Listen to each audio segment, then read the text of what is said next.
Hello, my friends, my friends. Welcome, welcome, welcome. Whoa, baby. Good evening, good evening. How are you this evening today, my friends? Such a pleasure to be here this evening. Thank you so much for joining us. Thank you so much for watching our live stream. Thank you so much for joining us, whether you're watching on TikTok or YouTube. We thank you and we welcome you for being here today. So thank you, my friends. What a pleasure it is, like I said, to be here this evening. My friends, my name is Jesus DJ Perez. I am a global ambassador of Christ and a global preacher, and I truly enjoy bringing you a word of empowerment, a word of love.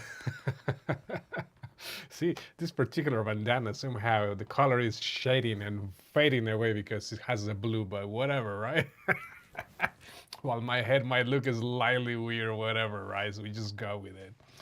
I really like this fact that it has a little heart in the middle, right? You can't really see it, but hey, whatever. It is what it is, right?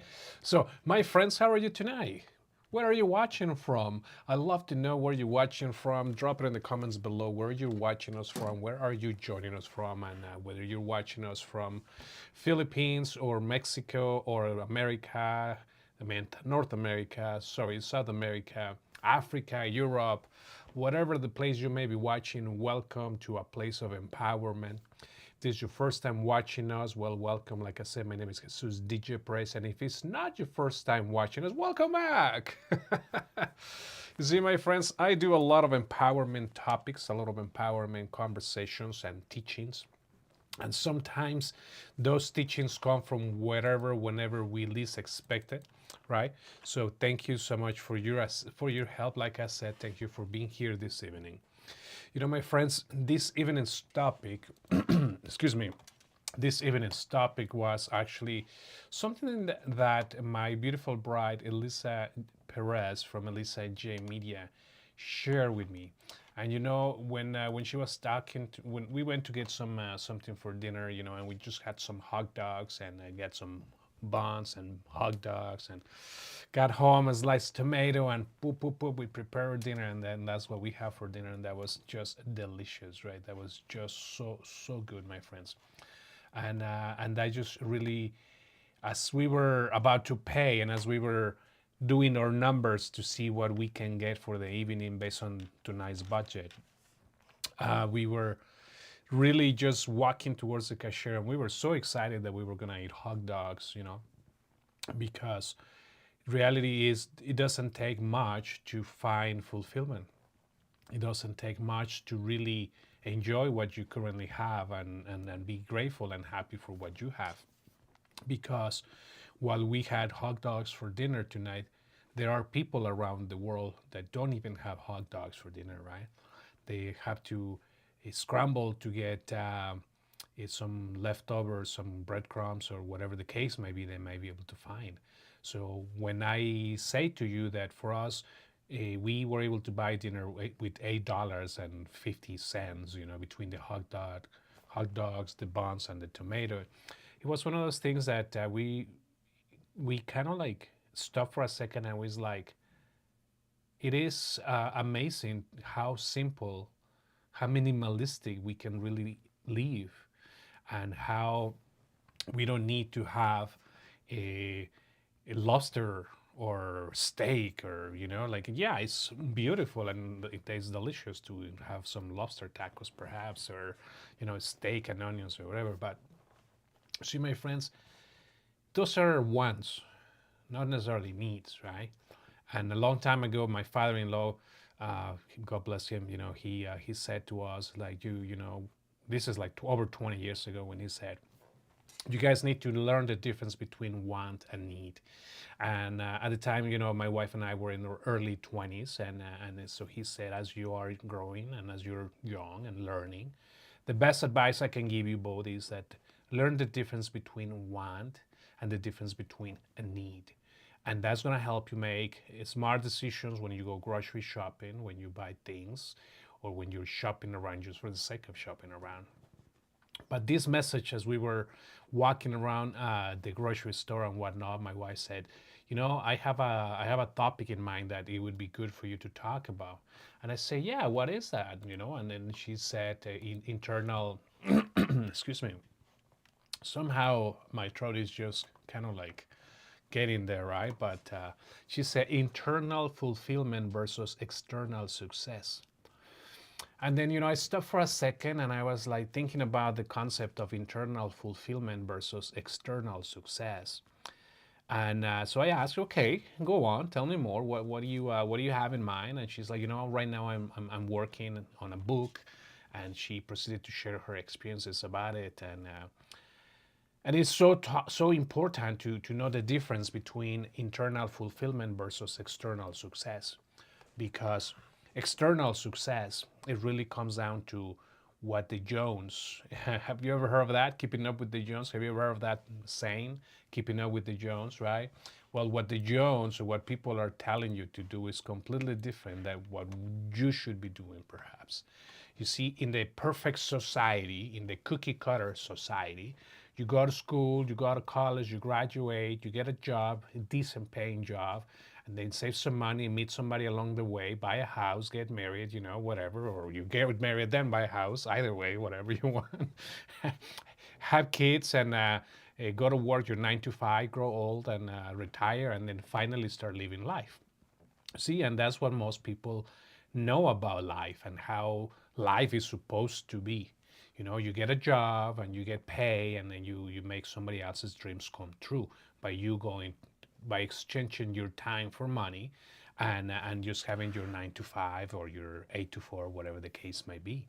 And as long as you are keeping up with the Jones, and as long as you are keeping up with the appearances of external success, you know what I mean? Like buying the new car, which most people don't really buy the car, they lease the car or they finance the car, but then after 2 years they return it and they get a new one. So their debt, it just keeps accumulating and accumulating and accumulating. And sure enough, you look fancy driving a brand new car, which is not yours, but okay. People think that it's just because you are rolling around a brand new car that you are paying high interest, or that you have to return after 2 years or 4 years, whatever your term is. Well, they're driving around like they own the world, right? They're just putting on appearances, their external success appearances. And then they go and they buy this fancy watch that they bought probably from somebody around the corner for like $10, but because it has a name, a brand name, now they're walking around like the name is just like the best thing ever, right? Or clothing or shoes or sunglasses or the new cell phone or whatever the case might be. And you see, a long time ago, I read something that it caught my attention. It really got me thinking. I don't know whether this is true or not, or I don't know what your thoughts are, but I love to know your thoughts. So drop your comments in the section below, right? Drop your comments in the section below and let me know what you think about that, right? But what this person was saying is that he say, have you ever noticed how rich people, like very rich people, do not try to pretend that they're rich? They don't need to wear designers to pretend that they're rich. They don't need to wear the logo in order for them to show their wealth. It's like, but to the contrary, most poor people will wear designer clothes, will look for the deals, will look for whatever is the cheapest option to pretend that they are rich. And my friends, ooh, when I read that, I was like, interesting. I know a lot of people just like that. I know a lot of people that they're trying to pretend that they're rich and wealthy, and in the meantime just putting off the appearances and putting off face. But meanwhile, they keep looking for the cheapest possible option solution that they can find, because that's really what they can afford, you know. And so I'm the kind of person who I don't need to put on appearances. I don't need to go show off my new outfit just so people can validate me, because that's when external validation comes in. See, I put on a fancy coat just so people validates me and accepts me, and they think that I am of a higher class or they treat me differently. But you see, I have always been a straight shooter. And when I have gone to business networking and attended all kinds of business networking, so anything from, the mom and pop networking event to the Chamber of Commerce events and events that we hosted, red carpet, black tie events and things like that. there was always one thing for sure with me in common, and that was that I would put on my jeans. Yeah, you're right. You heard that right. My jeans, and then I would put on a dress shirt, no tie, and a blazer. My long hair, obviously right now it's not long, but it's getting there. It's growing. But my long hair tied up in a ponytail, and I'd go to any given networking event. And I was not there to show up my fancy jacket or my fancy jeans because they were not fancy jeans. You know, you buy jeans any given store for like 40, $50, and you call it a day, right? So, and then my dress shirts, I would go to the secondhand store to buy 5, 6 shirts with what I would be paying at the designer clothes for one or half a t-shirt, right? Or half a shirt. So instead of spending 150, $200 on a dress shirt, I would go and buy 5, 6, 7 dress shirts at the thrift store or the Salvation Army or whatever, in good quality, of course. And then, you give them a good wash, you press them, and off you go. You're ready to go, right? And the reason why I'm saying this is because you see, my friends, I live in Canada. I am from Mexico, and I have two different perspectives of both countries. I have such a different perspectives of what's like to live well without having to show off a brand, designer brand, and live a comfortable life versus trying to pretend and trying to wear the designers or even go around the world to the outlet malls to buy that designer's clothes so you can just pretend. You know what I mean? But that's just seeking external validation. And for me, it's never been about that.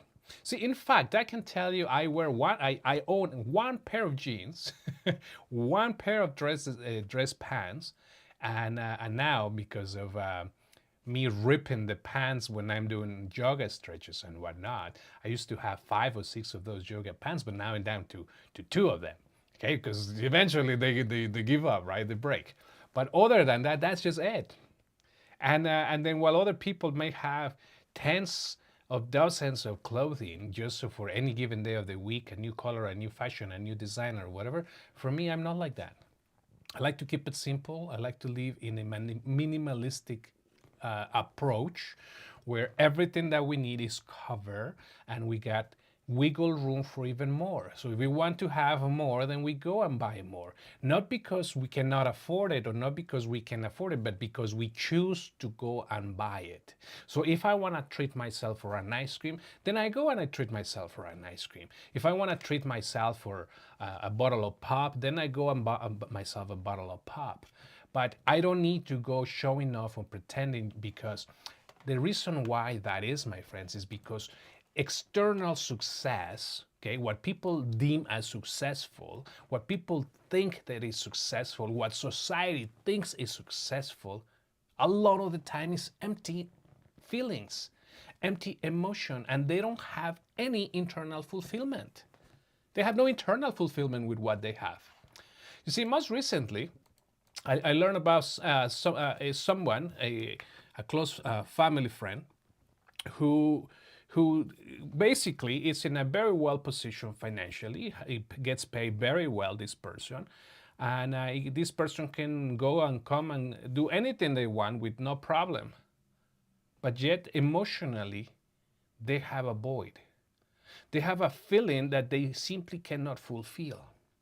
So it makes you wonder, right? It's like, wait a minute. So there's everything that you can possibly have. You can have anything you possibly want, but yet you're missing on everything else that is the most important thing. So sure, you have every materialistic need and want, but you're missing in the most important, crucial thing: the connection, the intimacy, the personal, whatever it is. And a long time ago, my wife and I used to host these gala events where we used to host, like I said, red carpet, black tie event, and we had a couple hundred people attend any of these events for the most part. And we hosted them with the desire to empower local families that have been affected by breast cancer. And because most of these people that were affected by breast cancer were having a really hard time, whether it was financially, emotionally, psychologically, or whatever else you want to add to the list, right? We got to meet very range of different people, right? And when we were meeting with them and talking to them, you could see their pain, their sorrow, their struggles, and we were able to connect with them. But one day, we had a sponsor. We had a person who decided to jump on board and facilitate some goods for the event, and then she asked us to come to her place to pick those up. So we went to her place, and when we entered the address on Google Maps, we realized that this was like way up in the boonies, man. And it's like, whoa, man, like the people who live in this neighborhood, they're pretty well off. We're talking about mansions, right? Like mansions are like homes. So we get to their place, and give you an idea, they had 3 kitchens inside their house. Go figure, man.